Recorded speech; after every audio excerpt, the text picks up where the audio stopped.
অজগরের বাচ্চার মতো ছোট ও সরু লেজের সরীসৃপটি দৈর্ঘ্যে ৩ থেকে ৫ ফুট পর্যন্ত হয়ে থাকে। মাথা চ্যাপ্টা, ত্রিভুজাকার এবং ঘাড় থেকে আলাদা। শরীর জুড়ে অনেকটা চাঁদের মতো গাঢ় বাদামি গোল গোল দাগ। দৈহিক এই বৈশিষ্ট্যের কারণে শুকনো পাতা বা ধান ক্ষেতের মধ্যে খুব সহজেই লুকিয়ে রাখতে পারে নিজেকে। বলছি বিশ্বের অন্যতম বিষধর সাপ রাসেলস ভাইপারের কথা, যা স্থানীয়ভাবে চন্দ্রবোরা বা উলুবোরা নামেও পরিচিত।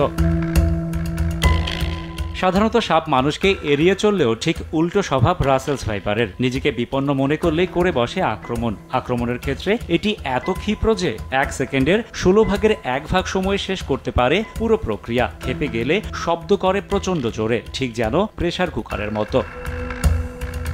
রাসেল ভাইপারের বিষ হেমাটোটক্সিক, যার কারণে ছোবল দিলে আক্রান্ত স্থানে পচন ধরে। ছোবলের ৫ মিনিটের মধ্যে ফুলে যায় ক্ষতস্থান। এর বিষ নষ্ট করে দিতে পারে ফুসফুস, কিডনি সহ বিভিন্ন অঙ্গ প্রত্যঙ্গ।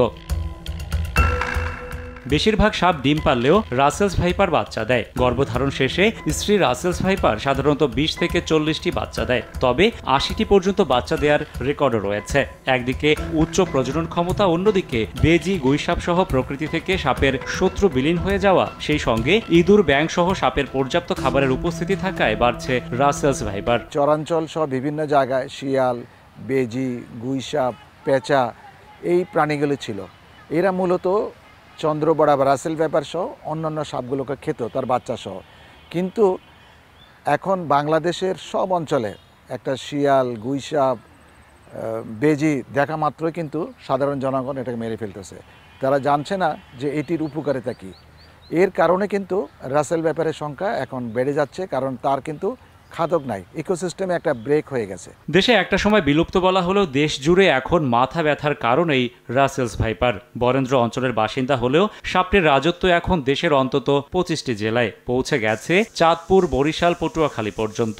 সব থেকে বেশি আনাগোনা মানিকগঞ্জ, ফরিদপুর, শরীয়তপুর সহ পদ্মা, মেঘনা ও যমুনার অববাহিকায়, যার ছোবলে চলতি বছর এরই মধ্যে মারা গেছেন অন্তত ১০ জন, যাদের অধিকাংশই কৃষক এবং জেলে। গাছ টাছ কাটবার গেলে মাঠে গেলে সাপ দেখা যায়, বড় বড় দেখা যায়, ভয়ও পাই। সাপ যদি থাকে, ভয় বৃত্তি পাইলেও করতে আমরা গরিব মানুষ আতঙ্ক থাকি, কোন সময় যেন কামড় দেয়। হাঁটতে হাঁটতে বাতরে গেছি, বাতরে যা দেখি বিড়া পাকা রয়েছে, যেমন একটুখানি জন্য আর কি পাড়াটা দিয়ে নিয়ে গিয়া সাপও মনে করেন উঁচা ফিনিয়ে দিটা চলে গেল। কাজ করি, অনেকে সাপ বাড়ায়, সাপ দেখে অনেক দূর দেয় বা কাউরে কামড় দেয়। এই কামড় দিলে অনেক লোক মারা যায়। তা আমরা তো কাজ করি, ভয়েই কাজ করি।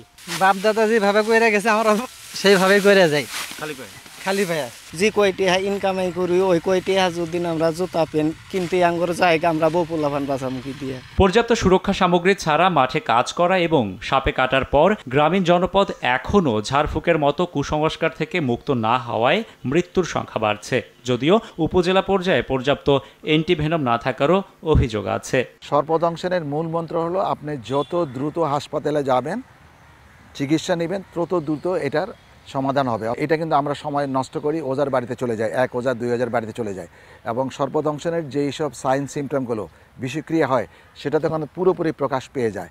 এবং আরেকটা যেটা করি, আমরা ফার্স্ট এড সম্পর্কে জানি না, রুগীকে হাঁটাচলা করে নিচ্ছি। যখন হাঁটাচলা করে তখন কী হয়, তার ব্লাড প্রেশার বেড়ে যায়, তাই না, তার রক্ত চলাচল বেড়ে যায়, তখন বিষ কিন্তু দ্রুত সারা শরীরে এবং এক পর্যায়ে যায় হার্টে চলে যায়। তখন কিন্তু রুগী কিন্তু হার্ট অ্যারেস্ট হয়ে যায়, তখন কিন্তু সে অজ্ঞান হয়ে যায়। তখন আইসিইউ সাপোর্ট ছাড়া কিন্তু এই রুগীকে বাঁচানো যাবে না, শুধুমাত্র অ্যান্টিভেনম দিয়ে কিন্তু রুগীকে বাঁচানো সম্ভব না। অ্যান্টিভেনম আমাদের উপজেলা পর্যায়ে পর্যন্ত দেওয়া আছে এবং এনসিডি কর্নার থেকে এগুলো নিয়ে ট্রেনিংও দেওয়া আছে, এবং যে কোনো জায়গায় যেখানে বেশি সাপের উপদ্রব সেই সব জায়গায় সংরক্ষিত আছে এবং এনসিডির সঙ্গে যোগাযোগ করলে সেটি পৌঁছে দেওয়া হচ্ছে। দেশে বছরে ৪ লাখেরও বেশি মানুষকে সাপে কাটে, যাদের মধ্যে ৭,০০০-এর বেশি মানুষের মৃত্যু হয়।